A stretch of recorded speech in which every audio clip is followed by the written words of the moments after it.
Olá, graça e paz a todos os irmãos que vêm acompanhando aqui o nosso discipulado, que está sendo gravado aqui na Igreja Nova Unção, na Rua da Pacificação, número 6. Quem tiver o desejo de assistir o discipulado presencialmente, será bem-vindo aqui na Igreja Nova Unção. Então vamos iniciar aqui a nossa aula de hoje, dando continuidade ao estudo das obras da carne. Estamos aqui vendo o discipulado número 2 e hoje serão gravadas, esta será a quinta aula do nosso discipulado, da lição 2 do discipulado, né? Muito bem, então vamos fazer uma oração para a gente iniciar e estaremos começando a nossa aula para a glória do Senhor. Querido Deus, muito obrigado, ó Deus, por mais essa oportunidade de estarmos aqui para aprender a Tua Palavra. Senhor, em nome de Jesus, que todos aqueles que assistirem a esta aula, meu Deus, possam receber o entendimento da Tua Palavra, Pai. Que o Senhor use a minha vida para transmitir o conhecimento das doutrinas básicas para a honra e glória do Teu nome. É o que nós oramos e nós pedimos em nome do Senhor Jesus. Então, graças a Deus, nós estamos aqui vendo as obras da carne. A palavra de Deus diz o seguinte aqui no livro de Gálatas, no capítulo 5, versículos 19 a 21. Ele faz aquela listagem das obras da carne, que são adultério, prostituição, impureza, lascívia, idolatria. Essas nós vimos na aula passada e hoje nós vamos dar continuidade acerca das obras da carne, vendo também feitiçarias, inimizades e porfias, etc. Muito bem, então o pecado da feitiçaria, ele é um pecado relativo à divindade, né? Quando o indivíduo busca poder, busca revelação, busca entender ou lidar com o mundo espiritual, usando outra fonte que não é a Bíblia Sagrada. O mundo espiritual, ele é um mundo real. Nós interagimos com esse mundo espiritual. O mundo espiritual interage conosco todos os dias, mas nós não podemos perceber o mundo espiritual pelos nossos sentidos físicos. É necessário que a palavra de Deus seja revelada a nós, que nós recebamos esse entendimento da palavra de Deus. Assim a gente pode lidar com o mundo espiritual baseado na revelação da palavra de Deus e baseado também naquilo que o Espírito Santo nos conduz e nos revela. Sempre quando as pessoas de alguma forma tentam manipular o mundo espiritual ou interagir com o mundo espiritual fora das verdades da palavra de Deus, poderá estar aí praticando algum tipo de feitiçaria. É interessante nós entendermos que Deus, ele deseja ser a nossa fonte de revelação, a nossa fonte de entendimento acerca do mundo espiritual, né? Então nós vamos meditar aqui no livro de Deuteronômio, no capítulo 18, dos versículos 9 a 12. Deuteronômio 18, 9 a 12, onde a gente vai ver aqui listado algumas práticas que a Bíblia chama de feitiçaria. Muito bem, então diz assim: quando entrarem na terra que o Senhor, o seu Deus, lhes dá, não procurem imitar as coisas repugnantes que as nações de lá praticam. Não permitam que se ache alguém entre vocês que queime em sacrifício o seu filho ou a sua filha, que pratique a adivinhação, ou dedique-se à magia, ou faça presságios, ou pratique feitiçaria, ou faça encantamentos, que seja médium ou espírita, ou que consulte os mortos. O Senhor tem repugnância por quem pratica estas coisas, e é por causa dessas abominações que o Senhor, o seu Deus, vai expulsar aquelas nações da presença de vocês. Então a gente está vendo aqui o pecado, né? Nós estamos vendo as obras da carne, E hoje vamos ver o pecado da feitiçaria, ok? Então, feitiçaria é isso, é sempre buscar interagir ou buscar receber entendimento por outros meios que não seja a palavra de Deus. O próprio Deus, meus amados, minhas amadas, Ele deseja ser a nossa fonte de revelação. A palavra de Deus diz que o Espírito Santo nos foi dado para nos guiar em toda a verdade, para nos anunciar o que haveria de vir. Então Deus, o próprio Deus, Ele nos deu o seu Espírito para nos conduzir, para nos revelar as coisas.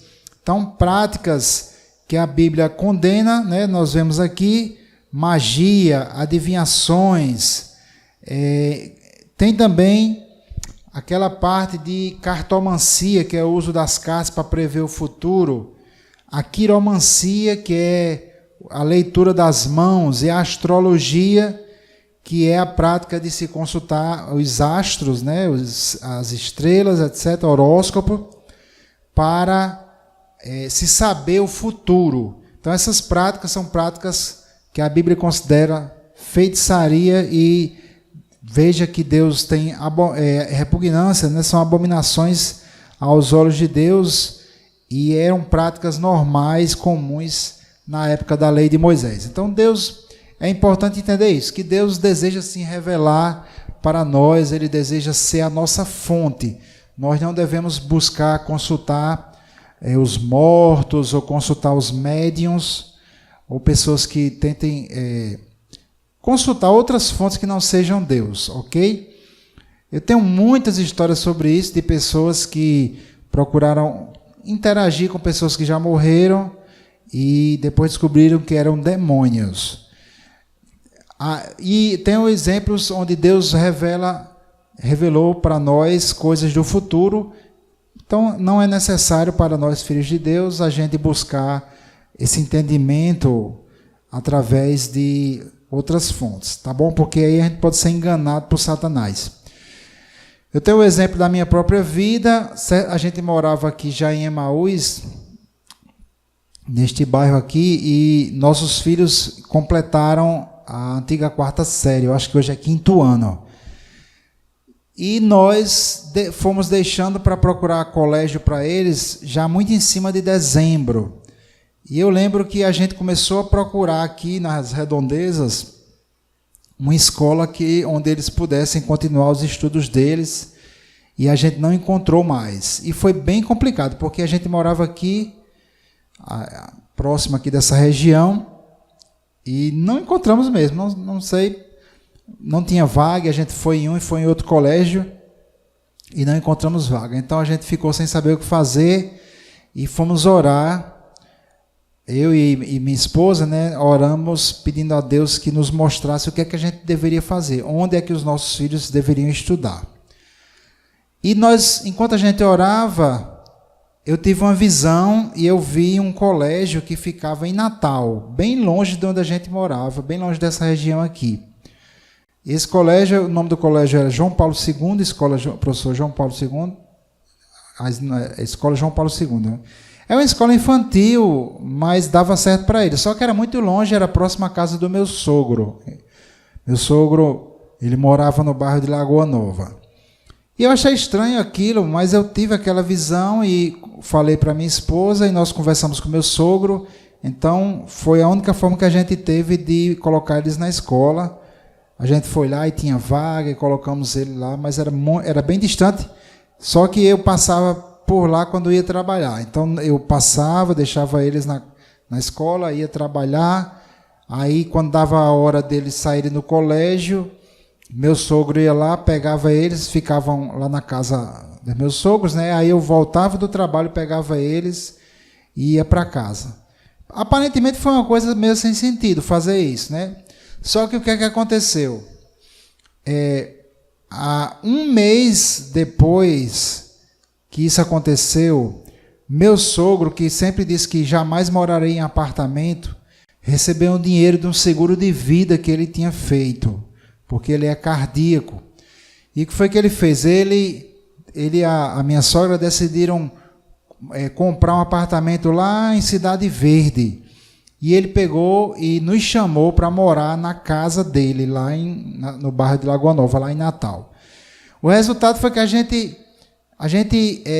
viu ali a mão de Deus, porque a gente não tinha a menor ideia de que a gente iria morar lá em Natal, lá em Lagoa Nova. Só que nossos filhos já estavam morando a alguns metros de onde a gente iria morar, e a gente não sabia de nada daquilo. Ou seja, Deus estava realmente ali conduzindo, Ele nos mostrou o que fazer, e aquilo ali realmente foi algo bem impressionante, porque se os meninos estivessem estudando aqui em Parnamirim, nós teríamos que pedir uma transferência já no meio do ano. E é uma coisa ruim, né? No meio do ano letivo, você fazer essa transferência. Então, coisas como essa também já aconteceram várias vezes nas nossas vidas, da gente orar e Deus ele vai conduzindo, Deus vai revelando. Então, esta vontade, este desejo que a gente tem do sobrenatural, essa vontade da gente buscar a Deus, nós precisamos saber coisas do futuro, porque nós não sabemos o futuro. Então, por exemplo, onde eu devo morar, em qual, sei lá, eu recebo propostas de emprego, como eu já vi casos de pessoas que receberam propostas de emprego e ficaram sem saber o que é que eu faço. Então é sempre bom você orar e buscar o Senhor para que Deus revele o futuro. Só Deus sabe realmente o futuro. Né? As artes mágicas e a astrologia, essas coisas, é enganoso. Né? O Satanás não sabe o futuro, mas Deus sabe. Então Deus é a nossa fonte, a gente não precisa buscar a feitiçaria. Muito bem, então vamos passar agora para o próximo ponto aqui, que é inimizades, porfias, emulações, iras, pelejas, dissensões e heresias. Todas essas obras da carne, que estão aqui listadas no livro de Gálatas, né, no capítulo 5, elas são pecados, são obras da carne que vão de encontro ao segundo maior mandamento. Lá no livro de Mateus, Evangelho de Mateus, capítulo 22, versículo 39, diz assim: e o segundo semelhante a este é: amarás o teu próximo como a ti mesmo. Então, quando perguntaram a Jesus qual era o maior mandamento, Jesus respondeu que era: amarás o Senhor teu Deus, todo o teu coração, toda a tua alma, com todo o teu entendimento, com todas as tuas forças. E o segundo semelhante a esse é: amarás o teu próximo como a ti mesmo. Então, esses pecados que a gente vê aqui, as inimizades, né? A porfia, que é contendas, discussões ou disputas. Ele fala também das emulações, que geralmente é competição, né? É rivalidade contenciosa. João, eu vou ler aqui no Evangelho de João, capítulo 13, versículo 35, diz assim: com isso todos saberão que vocês são meus discípulos, se vocês se amarem uns aos outros, como eu vos amei. O amor, ele é algo fundamental, ele é algo essencial para nós que somos discípulos do Senhor Jesus Cristo. A Bíblia chega ao ponto de dizer, lá na carta de João, 1 João, capítulo 4, que aquele que não ama, ele não conhece a Deus, porque Deus é amor. Então, o amor, ele é a própria natureza de Deus. Por isso é que tem vários pecados que vão contra o amor. A inimizade, né? O amor, ele não busca os seus próprios interesses. Deus nos ordena que a gente deve chorar com os que choram, se alegrar com os que se alegram. E nós, a igreja do Senhor, como o corpo de Cristo, nós precisamos manifestar o amor, e por isso que vários desses pecados, eles atacam exatamente o amor, e nós precisamos andar neste amor, porque o amor, ele é o cumprimento da lei. Toda a lei de Deus, ela se cumpre no mandamento do amor. Em Gálatas capítulo 5, versículo 14, diz assim: pois toda a lei se cumpre numa só palavra: a saber, amarás ao teu próximo como a ti mesmo. Se a gente não tem muito conhecimento da palavra, ou se a gente tem muito conhecimento da palavra, nós precisamos amar, né? A palavra de Deus diz em 1 Coríntios capítulo 13, ainda que eu conheça todos os mistérios e conheça toda a ciência, se não tiver amor, eu não seria nada. Porque Deus é amor e nós precisamos andar em amor. Muito bem, então, nós, povo de Deus, devemos fugir das inimizades. Às vezes a pessoa conhece alguém por alto, né? Você tem aquela primeira impressão, e muitas vezes a pessoa ela é muito diferente de você, ela tem costumes diferentes, né? E é normal o nosso eu natural não ir com a cara daquela pessoa, não fui com a cara dele, não fui com o jeito dele. Mas isso é algo carnal, nós precisamos vencer isso andando em amor. Muitas vezes pessoas tratam a gente mal porque elas estão apenas devolvendo, elas estão produzindo o que elas mesmas receberam. Aqui no Evangelho de Mateus, capítulo 5, versículo 22, diz assim: mas eu lhes digo que qualquer que se irar contra seu irmão estará sujeito a julgamento. Também qualquer que disser a seu irmão racá, quer dizer tolo, né, idiota, será levado ao tribunal. E qualquer que disser louco, corre o risco de ir para o fogo do inferno. Então Jesus ele torna a coisa ainda mais séria, né? Jesus ele fala para uma mudança de coração. Jesus traz para nós o novo nascimento e nós agora, como novas criaturas, dentro de nós já temos o amor. Mas nós precisamos conhecer este amor para poder andar neste amor. Como eu já falei em outras aulas, uma vez que você nasce de novo, você aceita Jesus como seu Salvador, ocorre uma transformação no nível do espírito. Mas essa transformação precisa vir para o nosso intelecto e para as nossas emoções. É a transformação da alma. Então, através desse conhecimento que nós estamos recebendo, é que nós estamos fazendo essa transformação da nossa alma.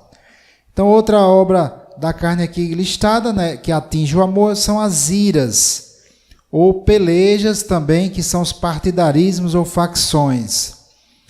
As divisões, que infelizmente acontece muito no mundo, e até, às vezes até no meio cristão também, dos famosos grupinhos na igreja, né? Tem aquele grupo, o grupo dos mais ricos, tem o grupo dos músicos, e a igreja nós precisamos entender que todos aqueles que são cristãos da nossa igreja, eles são da nossa família.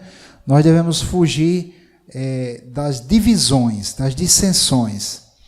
E por fim, a palavra heresias, que é uma palavra que significa partido ou divisão advinda da diversidade de opinião. Também é traduzido como seita, certo? Que é uma obra da carne e nós devemos fugir dela. Aqui em 1 Coríntios, no capítulo 3, o apóstolo Paulo diz assim para a igreja de Corinto: e eu, irmãos, não vos pude falar como a espirituais, mas como a carnais, como a meninos em Cristo. No versículo 3 ele diz assim: porque ainda sois carnais, pois havendo entre vós inveja, contenda, dissensões, não sois porventura carnais e não andais segundo os homens? Porque dizendo um, eu sou de Paulo, e o outro, eu de Apolo, porventura não sois carnais? Então ele está mostrando aí as divisões, né?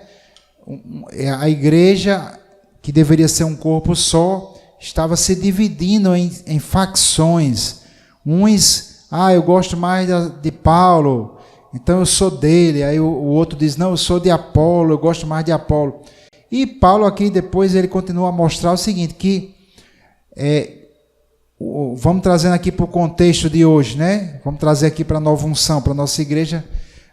Eu gosto mais do pastor Wendel, eu sou de Wendel. Outro, não, eu gosto mais do pastor Eider, eu sou de Eider. E o que o apóstolo Paulo diz aqui é que seja o Wendel, seja Eider, seja Gustavo, somos apenas instrumentos através dos quais Deus usa. Deus apenas nos usa. Então, nós não somos nada além disso. Nós somos, Jesus até disse, quando você fizer tudo que você tiver de fazer, você diga, eu sou um servo inútil. Jesus está sendo bem radical. Nós somos servos inúteis, porque nós estamos apenas fazendo aquilo que nós deveríamos fazer mesmo. Então, a igreja, ela é um corpo e o adversário sempre vai desejar dividir as pessoas mesmo. Então a gente deve entender que isso é carnal e que isso não agrada a Deus e fugir disso aí. Ok? Então vamos dar um breve intervalo de 5 minutos e voltaremos com a próxima aula em breve.